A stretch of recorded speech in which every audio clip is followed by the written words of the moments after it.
So, in that Arlo video, I said I would touch the issues with media criticism in a different video.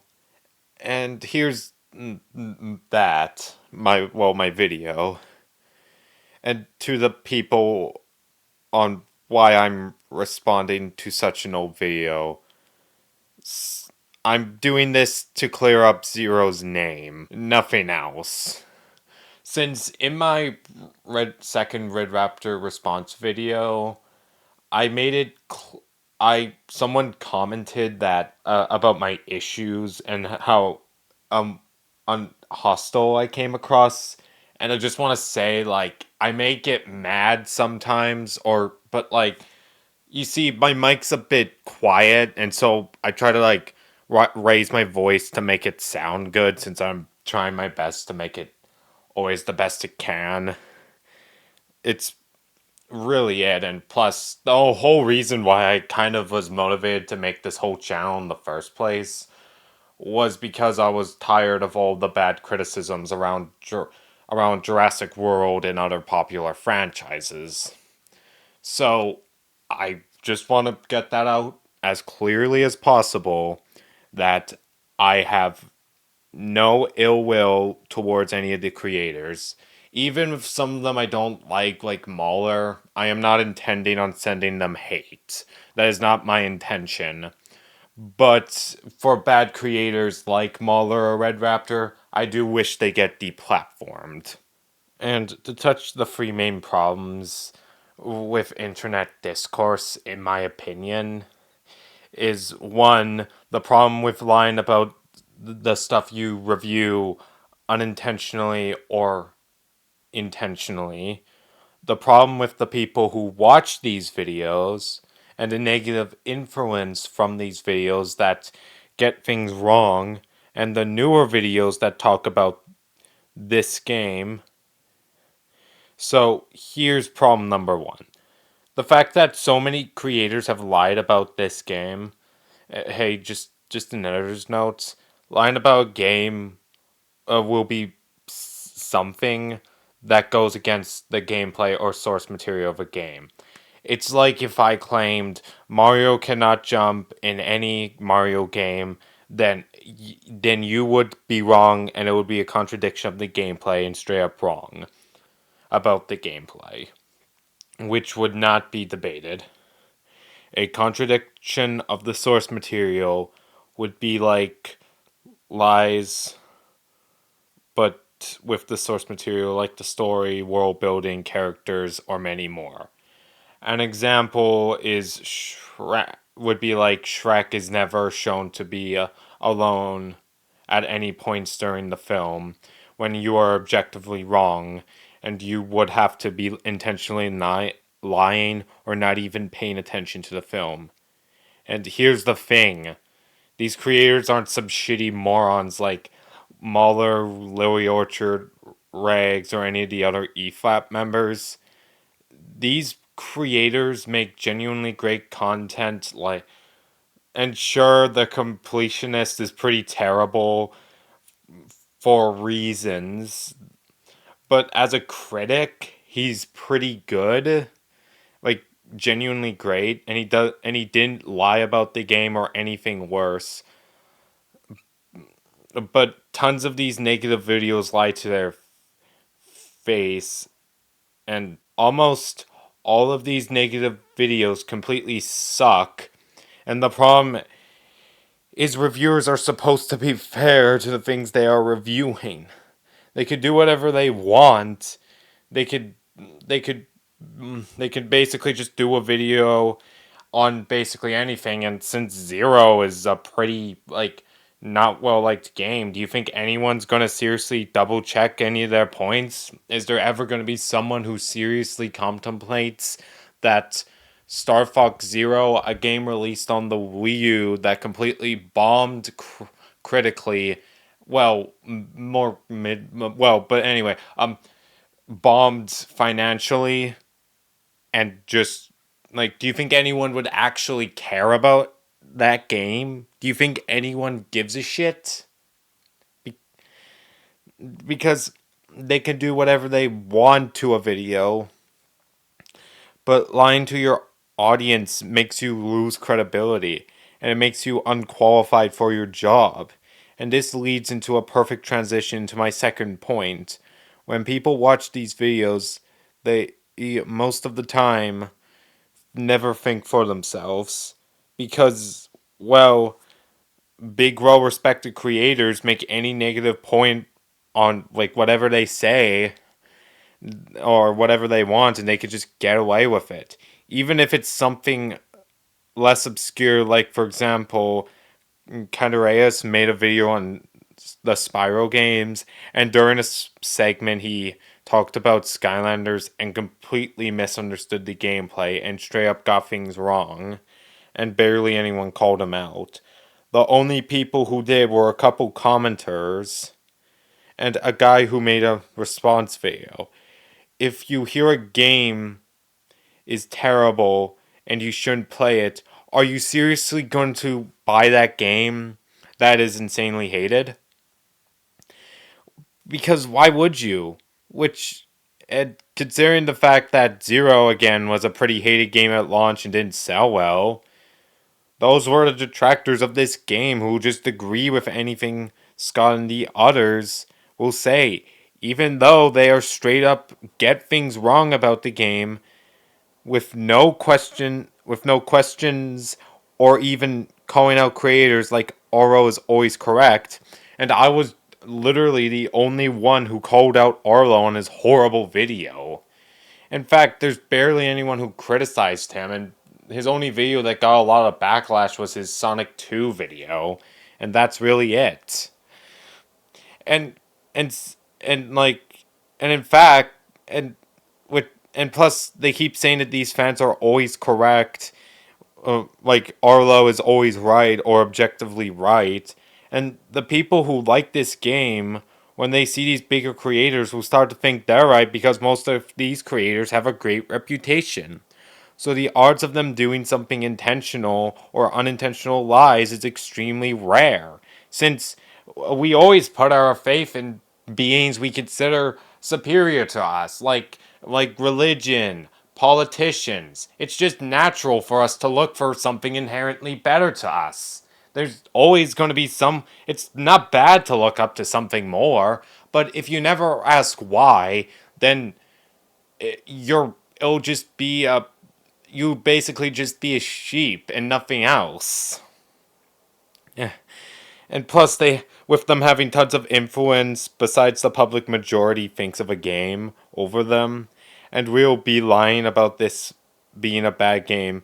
So when those will start to think it's a bad game because their favorite creator said so. And those who never played the game will just go on the hate train without thinking of what they're actually doing. And when those people, after watching anyone, and watching 1, 2, regardless of how many there were, will go around spreading this game with lies and factual inaccuracies to people who've never seen the game, and then they'll just take their word for it, even though they've never played the game.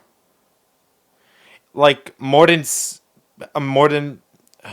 more people have seen Scott's video than people who have played it, meaning at least half of those viewers did not play the game.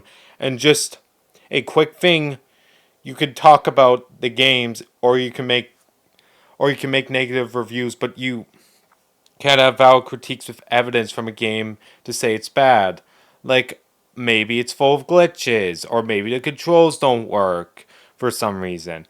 And heck, being too positive is just as bad, since you will never acknowledge its downfalls and the traps it falls into. Heck, I have problems with this game too, but I don't lie and make sure to play the game and to see if to say if reviewers are correct, and even if they don't like the game, double check the critiques to make sure if they are right, and to see if your arguments are hypocritical or bad faith, and for shoehorn transition to my third point.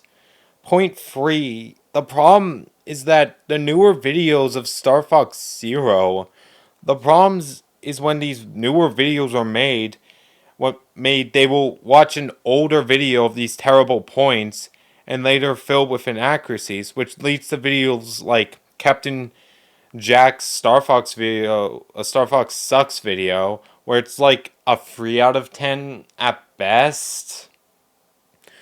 But during his critique of Zero, he barely gives his own reasons before he switched to the horrible videos that I've been critiquing this whole time. Then Star Fox Zero comes out and the controls are so convoluted nobody even knows how to play the game. At no point did I feel empowered by this control scheme. It was only a hindrance. The game is designed around motion controls, and it can range anywhere from difficult to impossible to play the game without them. Are you supposed to look at both screens at all times? How many eyes does Miyamoto have? Although you can lock onto enemies that come into view, it's only the camera that's effective, not your aim. And it took hours to become fully acclimated to Zero's new rules. Which means he just copied all their shitty arguments, and it leads to a back and forth where it keeps on going forever. And what makes it worse is that he shows himself in the video switching the screen, but he shows a clip of a guy saying, "You have to switch your attention from each screen," directly lying to his audience, since when Jack was editing this, when he was playing the game, he would have had to have been aware of the switching screen. Like, how the fuck is... Like, how did you miss that? Like, do you know how many times I've had to record, like amount of gameplay from my Wii U? Like, I specifically handpicked specific clips that that look great. I specifically picked those ones out because I wanted to look the best I can. And I rewatch it all the time. Like, it's just pure stupid. Even before I started making channels, when I watched this, I thought it was pure ridiculous on how he could miss something so obvious. Like, it actually pisses me off by how much he missed it. Like, so he completely forgot it when he was editing and playing Zero, which is unlikely since, again, he would have had to have looked over the video multiple times when he was editing it, and it's just around a 10-minute video, which isn't all that long. Like, you couldn't have just looked over and saw editing mistakes, or at least saw it. Like, and he would have had to have specifically picked up this one part from his playthrough and we watched the video multiple times to see if he liked it and if it was good for the public. And somehow he never thought about changing his implied statement on switching your attention between the screens. Like, what the fuck? And for B, he intentionally lied to his audience so he could prove a shitty point, which is unfortunately the most likely explanation, again, explaining all the issues beforehand. I don't even know what to say. Like, it's just such a dumb video. This video, like, pissed me off, and I know this isn't about Scott, but holy shit. That was stupid. I kind of had to rant about it since I wasn't thinking about making a response video. To that video, I just wanted to bring it up in a different video. But I might leave a lengthy comment explaining, like, pointing out the issues to him. Hey, dude, you kind of fucked up in a lot of areas. Like, pretty badly. Like, really, really badly. And also, he was doing a terrible job. Like, in the gameplay, it seems like he wasn't even knowing what to do. Like, it looks like he completely swapped the screen by accident with him shaking the camera all over the place.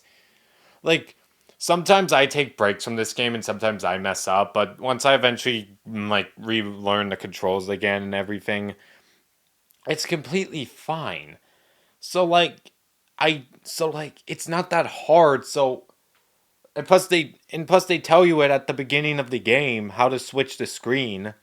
So it's really stupid. I still don't get that. Hey y'all, Scott here, and what am I doing, you just asked? Well, I'm currently coping with the atrocity I'm about to experience known as Star Fox Zero by drinking this top-of-the-line alcohol. Its taste derives from my thumb placement, which I refuse to change. If anything I need to know is underneath my thumb, well, it can wait, because I have stars to fox in. But before we do so, let's go back to a little year I like to call 1993. Star Fox has had a pretty rough life when you take a step back and look. The first two games are generally lauded as the pinnacles of the series, more so Star Fox 64. After that, the series never really reached the critical or commercial heights of its origins. The series swapped developers a lot, Rare, Namco, Q Games, and most recently Platinum Games, which just kinda gave me a we don't care about Star Fox, just give it to some third party kind of vibe. No, this is wrong. Miyamoto did care about Star Fox, and the reason why he picked specifically Platinum Games was because of their work with fast-paced games in the past like Bayonetta. Seriously, it's literally that simple. It's not always some big conspiracy, Scott. You seriously could have done more research since it's really that simple. And you don't have to spread misinformation intentionally or unintentionally of whatever you were intending on it. But damping the discussions and debates within communities about this, yeah, great fucking work. Because, I know it seems a bit harsh, but again, Miyamoto had no ill will intent, and to just imply that they're lazy for just hiring a third-party developer, and by the way, in Bayonetta 2, they have a Star Fox reference in the game made by Platinum Games, as they specifically referenced it. If they didn't care enough to bring, if they didn't care enough about Star Fox, they could have just not even included that. So, why? So, yeah, and it's just douchey and rude. Yeah, great, we're off to an amazing start. Update. I just found out about Platinum Games came to Nintendo with the idea of a Star Fox game, which implies that they did care about Star Fox. And it's ignorant to say that people working on different studios don't care about what they're working on. Seriously, Scott, that's pretty fucking rude. The series went on a long hiatus after the release of Star Fox Command on the Nintendo DS, with only a remake of Star Fox 64 being released for the Nintendo 3DS in the 10-year span between new Star Fox games. Finally, at E3 2014, a new Star Fox was officially announced, but in a bit of a subdued manner. Instead of a grand reveal, Nintendo opted to mainly just tease it and show the press the game running behind closed doors. It was in the tech demo phase at the time, so this was to be expected. Most press stated that the demo they were able to view was incredibly primitive, looking almost like the original Star Fox, but now in HD.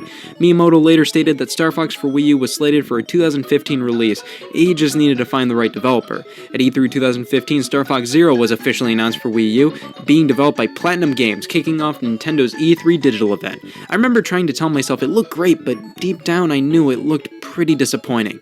The first thing most pointed out were the graphics, as they looked unbelievably underwhelming. But hey, the game had a fairly quick development time, as it was in the tech demo stage just 1 year ago. I stayed optimistic that when the game released it would look far better, and hey, it was even delayed to 2016 later down the line, so I had a ton of hope that Star Fox Zero would become the game that Star Fox fans have been waiting for. For years, this game is not good. Star Fox Zero utilizes a completely different control scheme from any other Star Fox game or game in general. A cockpit view is shown on the gamepad while a traditional Star Fox view is shown on the TV. You can more easily traverse the landscape on the TV screen as it's easier to see oncoming obstacles. However, the reticle shown on the gamepad is far more accurate, meaning if you want to take out enemies efficiently, you're gonna want to look down there. This is vague. You never show any evidence of the gamepad being better at aiming than the TV screen be true. This is like saying in Jurassic Park, the characters have no dynamics with each other, but never giving a full reason for why or showing any evidence.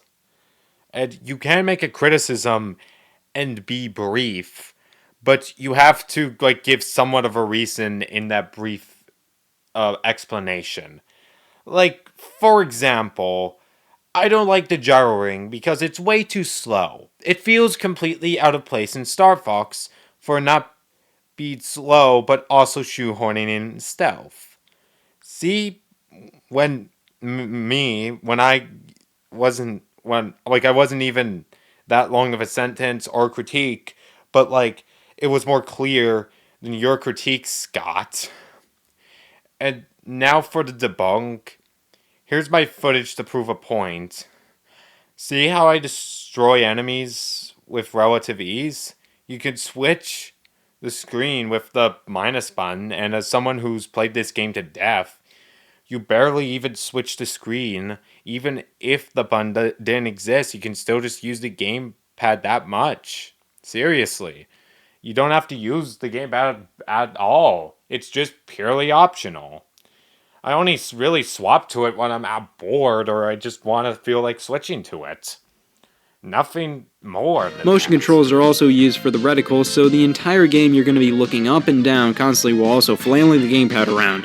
This concept had some promise, and with Miyamoto championing this control setup, saying it was innovative and game-changing, I had hoped that it would become a welcome addition to the Star Fox franchise. In my opinion, these controls ask too much of the player, to the point where it's just not fun at all, and more so becomes frustrating. Here's the thing, Scott.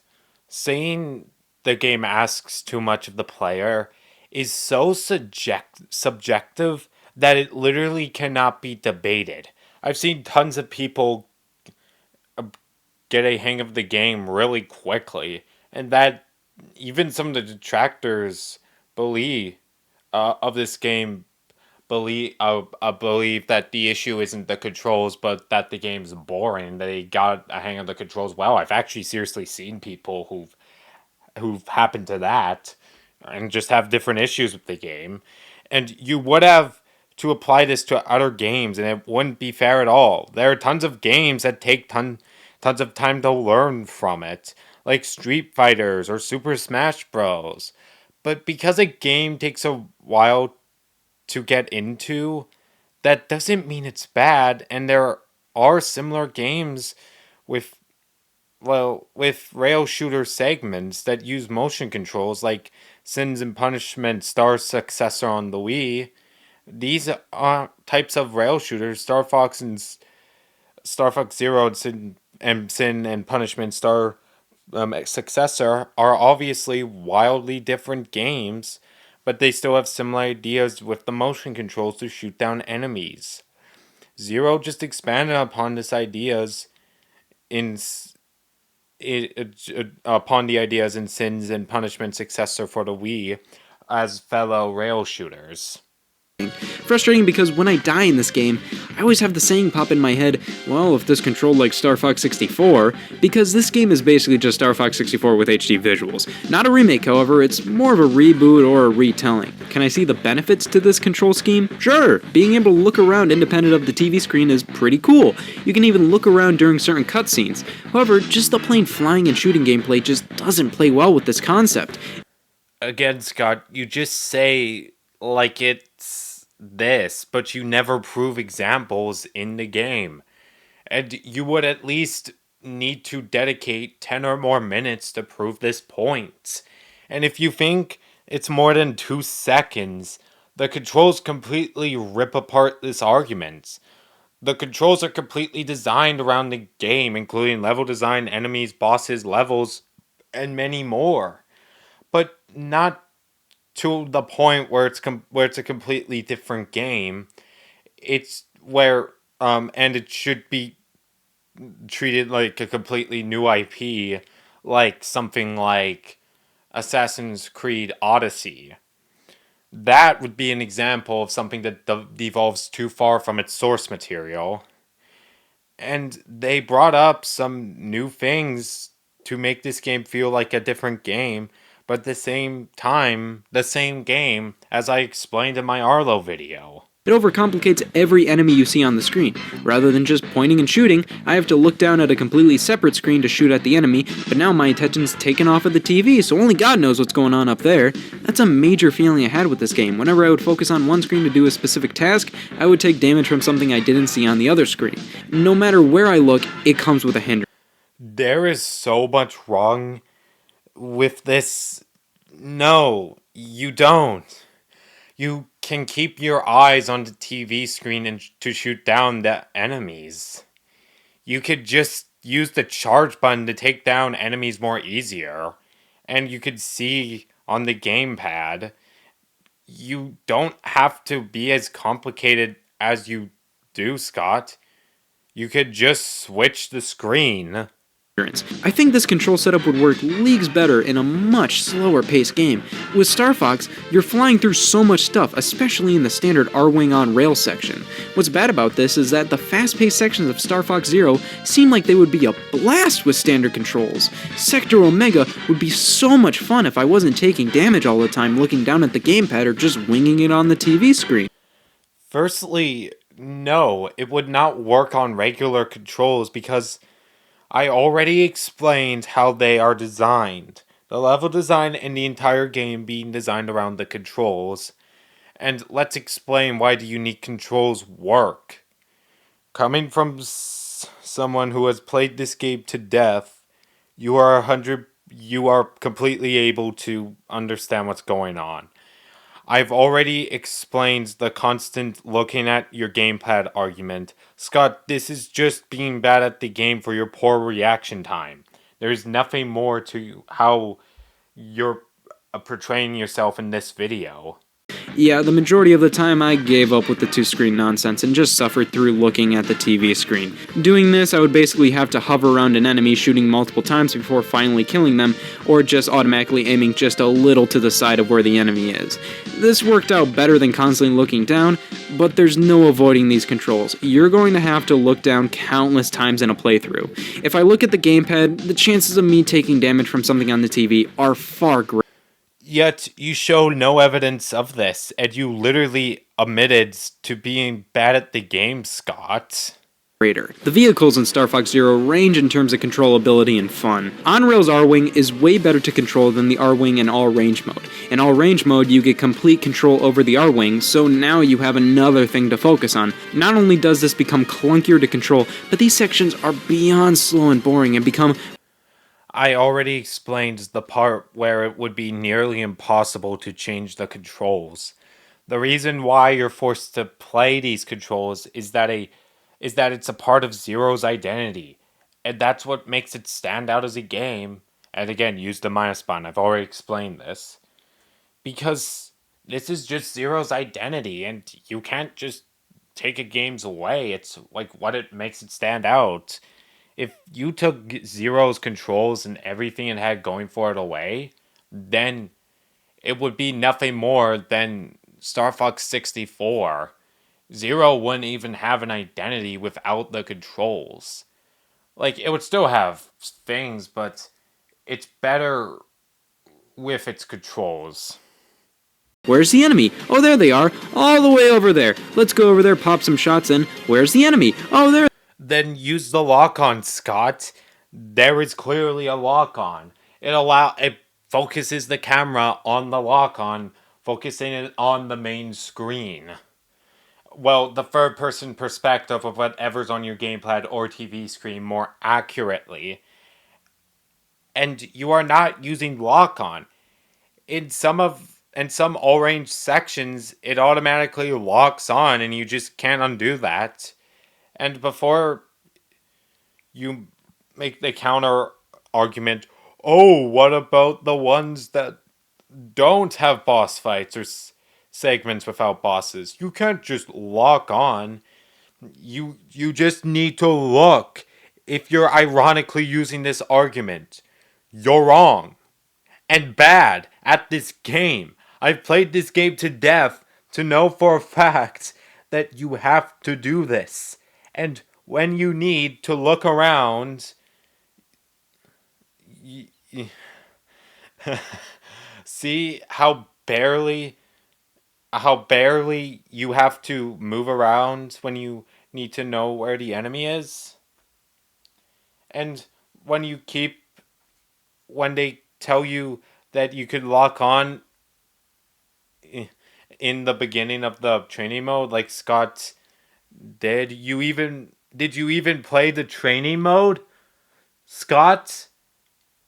Oh, wait. You said that you quit the game after you didn't like it. So you haven't done the training mode in over a year.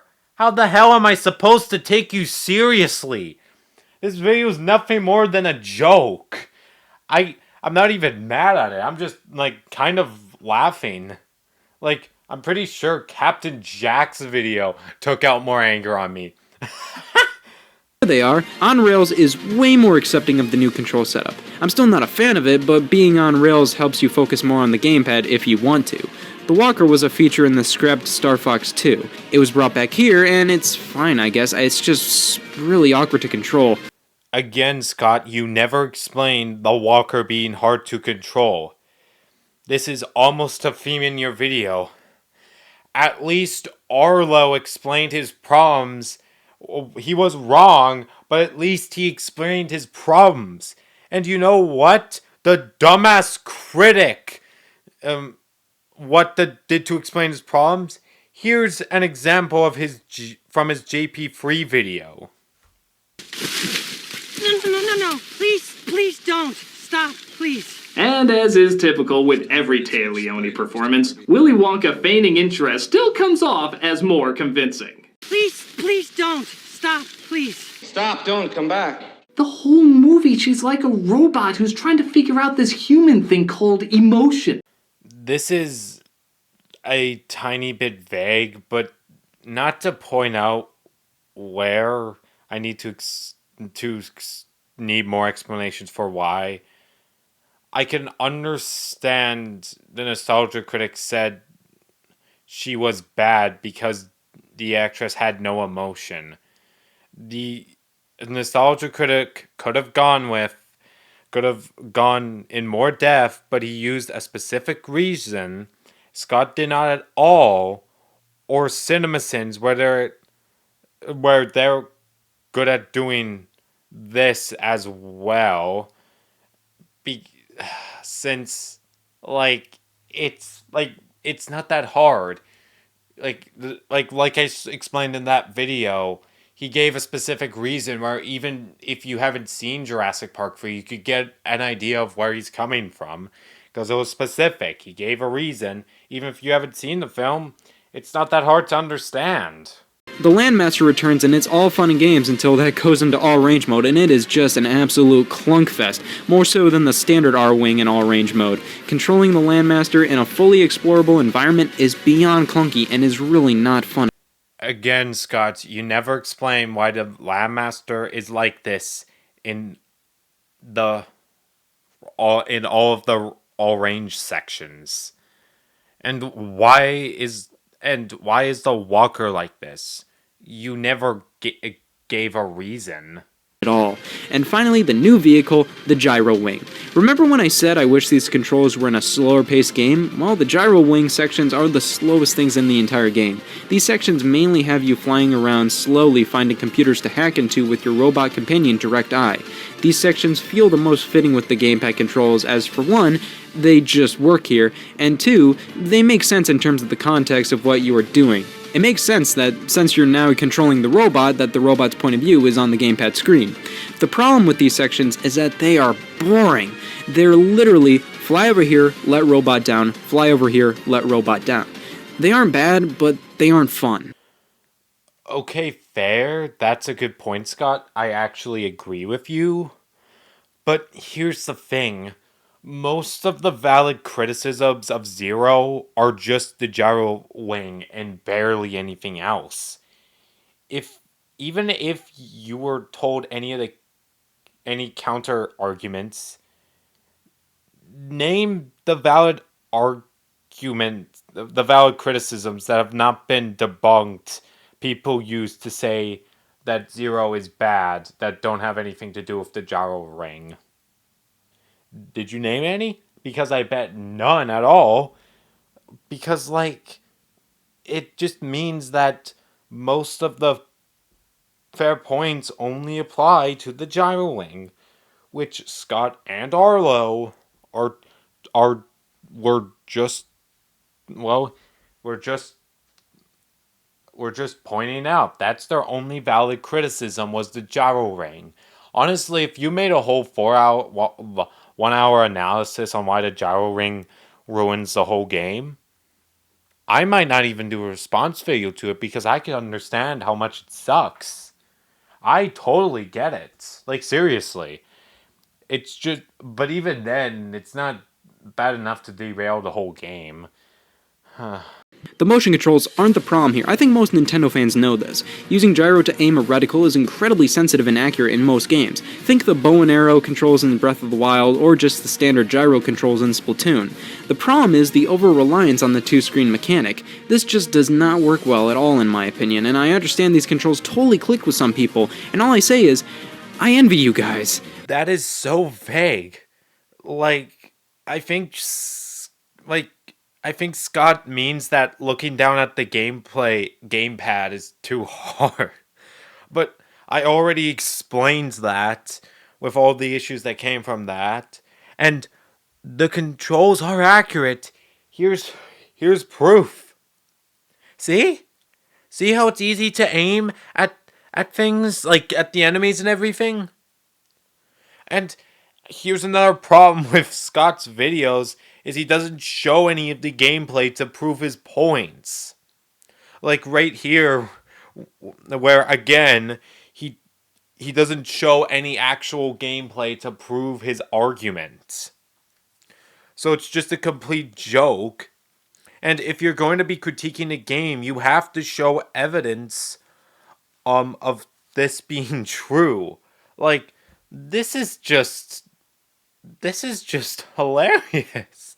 Like this is just too funny. Like, I'm shocked, Scott. I'm truly honored. But even if you get used to the controls, the game's over by the time that happens. I originally played the game at launch in April 2016 and was so disgusted with the controls, I never beat it and I didn't play it for a year. Just this month I picked it up again for this, and I found myself getting through the game much faster and having more fun.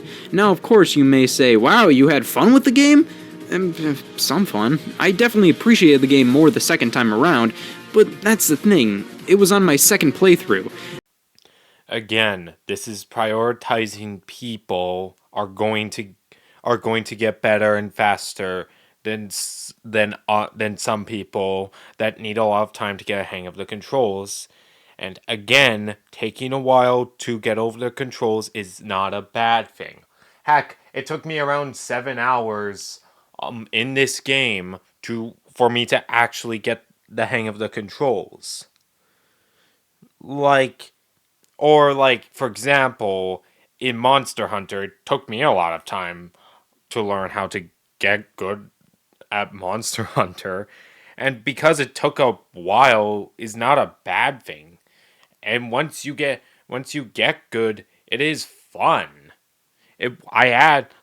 Monster is one of my favorite games I've ever played. I haven't had that much fun with Monster Hunter World, and it was my first game. Well, first game as introduction to games like it, but that's not the point. And also, you contradicted yourself, Scott, saying it will take a lot of time, and then you say there are people that can get the hang of it.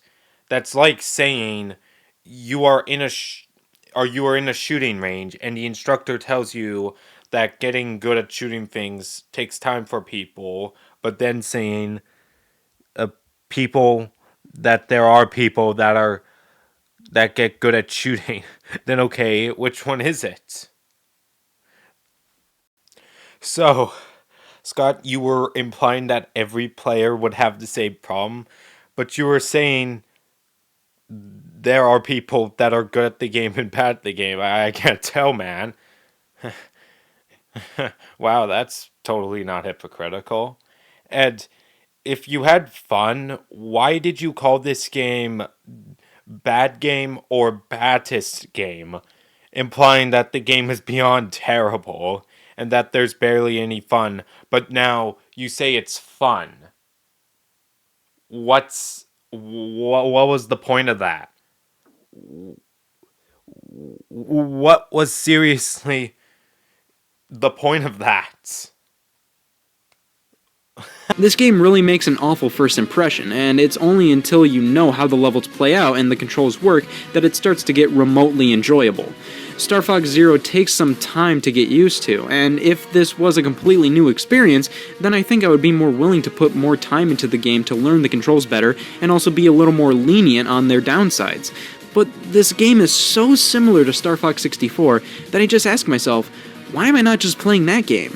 And that game had a lot more to keep the player coming back. Star Fox Zero doesn't do a lot other than the main story mode. Yeah, Star Fox is supposed to be played through multiple times, but this was released in 2016 for $50, not including Star Fox Guard. There's no online leaderboards, challenge mode, or competitive multiplayer in general. So finally, Scott is finally deciding to explain his critiques. And, wow. And it's still wrong, so it doesn't matter. There is some stuff to do, jokes aside, music mode, arcade mode, finding all the medals so you can get the Black R-Wing, the hidden modes after story mode, and the multiplayer. But you'll bring that up later in the video, so I will let it slide, unlike Arlo. There is multiplayer, but it's basically splitting the controls in half, one person controlling the ship, the other firing. I've never played this way, but I heard it's leagues better than single player as it's way simpler for each player to control. However, this mode honestly feels pretty lazy to me as it doesn't feel like much effort at all had to go into this co-op mode. Alright, I know I've been in a bit of a jolly mood, but Scott, you can't say multiplayer mode is lazy when you've never even played it. That's like saying My Hero Academia is bad because what I've heard from it seems boring from what I've heard. And then saying the mode was ruined. The mode was ruined was, well, the mode was ruined and was rushed due to speculation when it's that just like there is no evidence to suggest that it was ruined by speculation.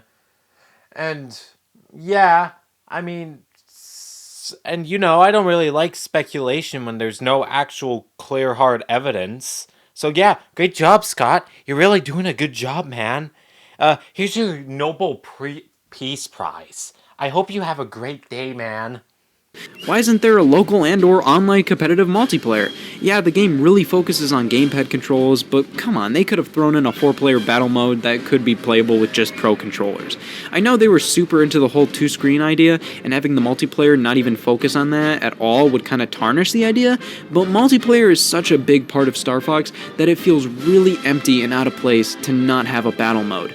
But even then, if the developers wanted the 2-screen experience and multiplayer, why isn't there online? That way everybody can have the 2-screen experience. Star Fox Command on the DS had online multiplayer, why does this not have anything close to that? Not even online leaderboards. So, a 4-player free-for-all wouldn't work. And online 1v1 would work, but multiplayer was never the core of Star Fox. It was there. And because multiplayer is lazy, that doesn't mean that it doesn't count as a normal multiplayer. And again, you can't say multiplayer is bad or lazy if you've never played the mode in your whole life. Not everything needs an online multiplayer, and before you say multiplayer was never the core of Star Fox, it was just there. But I think Zero already gives enough content for what I've explained earlier, and the multiplayer is there. It's just more unconventional what you would normally see for a multiplayer game. Like, Scott, you just have to, you don't have to always, you don't have to have, everything in the world.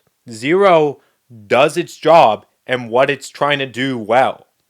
Maybe you should look at what Zero does well instead of pointing at stuff it needs when it really doesn't need it at all. That, not even online leaderboards. Star Fox Zero's graphics are probably the next most controversial thing about the game after the controls. They aren't bad, but they're boring, bland, and ooze missed potential. Flat and blurry textures run amok, and color choice is far from superb. Instead of going for colors that pop, Zero goes for colors that look like they were mixed with mud. And for a space shooter with explosions happening all the time, Star Fox Zero's explosions are pretty weak. Just compare the explosions in Star Fox Zero to Breath of the Wild. Star Fox's explosions feel airy and flat, while Breath of the Wild's feel three-dimensional and impactful. The reason why the graphics look that way is for the Wii U being limited in power, since again the Wii U isn't really that strong of a console. It definitely still holds up in a lot of areas, and their games are by no ways outdated, but it still has its limitations, like for the console it was at the time. And before you say, oh, but what about Mario Kart games and Zelda and many others? Well, yeah, but there's one problem with that. Zero is an insanely fast-paced game. Other games like Mario Party or Zombie U are not that fast-paced like Zero, or even games like Mario Kart or Zelda, which are way more fast-paced. And keep in mind, the first game was a bunch of flying polygons, and it hasn't aged well at all. Like, yeah, you're right, it was limited due to the technology at the time, but it still doesn't look that good. And also, other games like Star Fox, other games on the Wii U like Zombie U, while a lot of people may criticize for looking off, yes, it may have been limited in some areas, but instead they focused more on the art direction to make it look better for the game at the time. And plus, it worked for those games like Zombie U, which does look really good and it fits the tone of the game really well. It does actually look really freaking good. Because I'm dead serious. It still looks really good, even if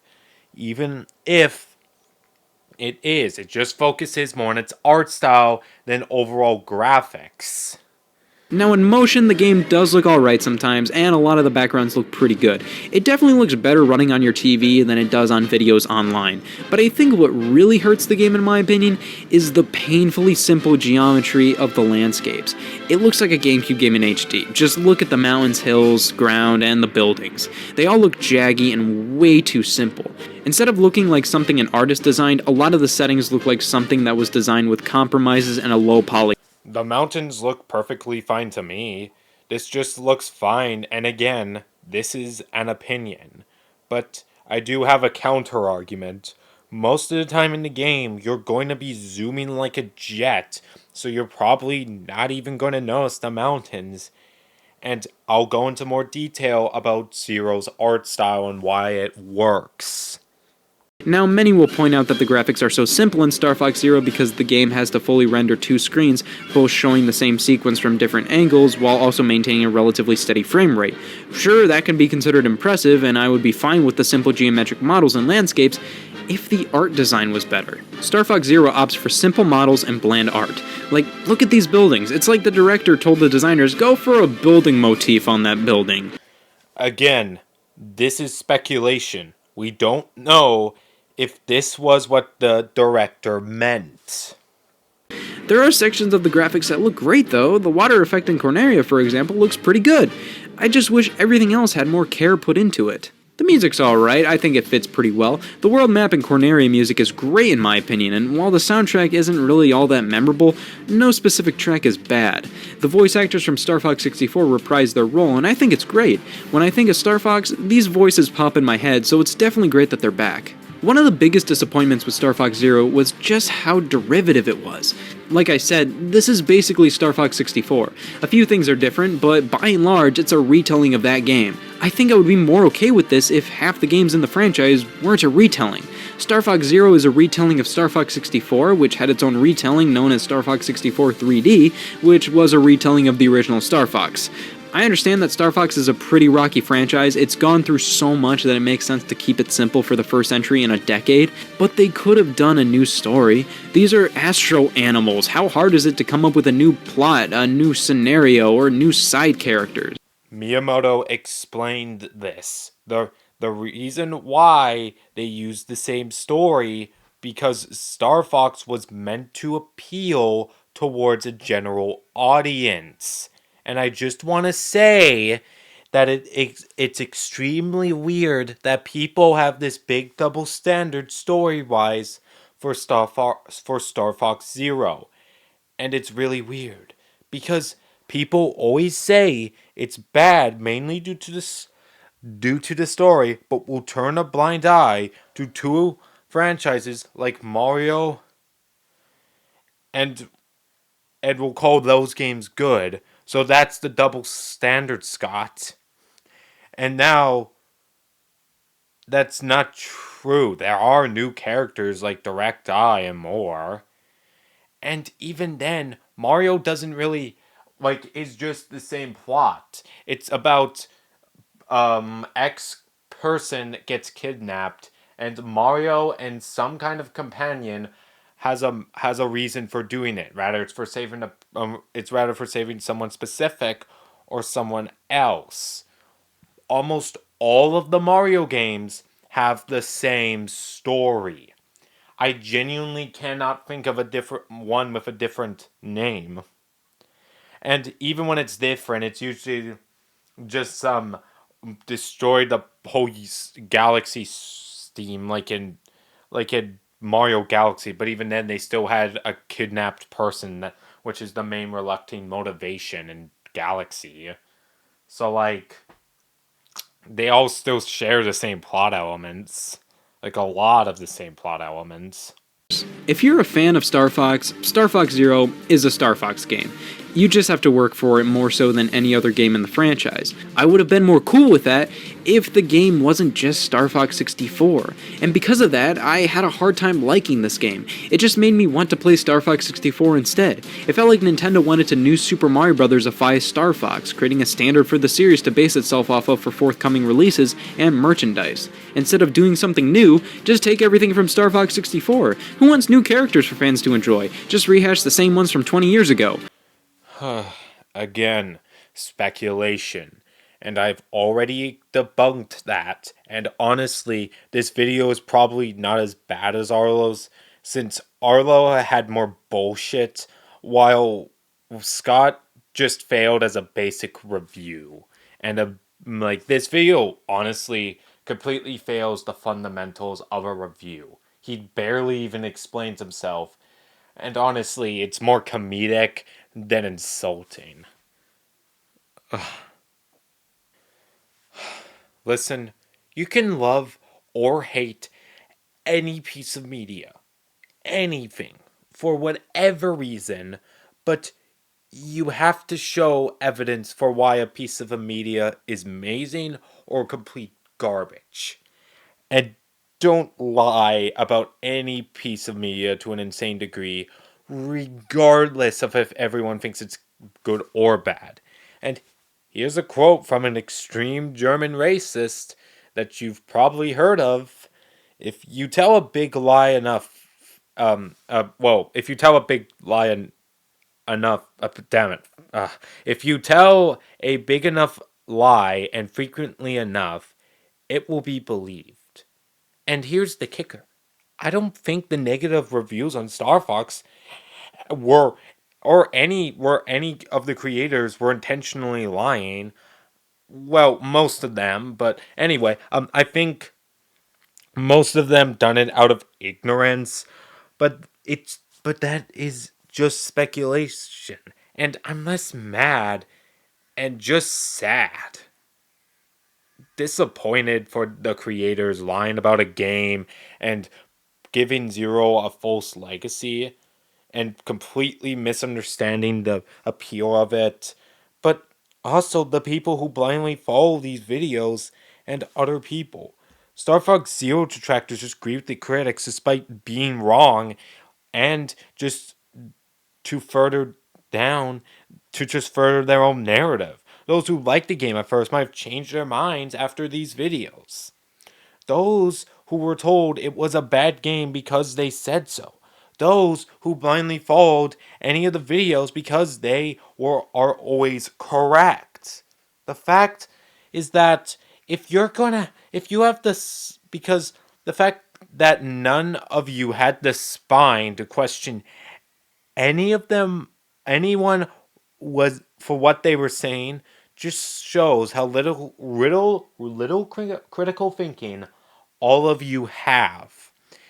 The fact that none of you didn't have any critical thinking of any kind to at least give the game a try, question, and what they were saying, or just to further your own narrative, regardless if it was wrong or not, you should always question stuff. Instead of always thinking one soul is always right and never thinking about it. Think about everything. Question it. Politics, leaders, critics. You have to question what they're saying all the time. If you never question anything or try things for yourself or try new things, you'll be a slave to the people who you are inspired to be. So don't trust everything people question until you and question it. And honestly, I don't even get how someone could get a good idea from Scott's video. If I saw this video for the first time, I would just be like, proof? Scott, show me the proof. Like, if I didn't watch the game, I wouldn't get a good idea because Scott didn't show any much gameplay to prove his point. Yeah, this was one of his first videos, so you could excuse him.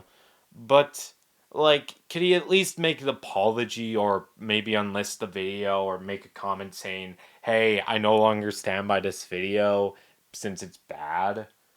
Because, like, if you truly want to grow as a critic, you should just unlist stuff or just change the title to, like, or just take it down, then re-upload it with a disclaimer. This video is no longer accurate to my thoughts and opinions, and it is bad. Please do not take this video seriously. And that could have just been the end of it. But nope, we have this trash that honestly has just annoyed me. Like, and honestly, I think like GamerFox and like other reviewers might have done more damage to Zero, since honestly Zero didn't deserve this at all.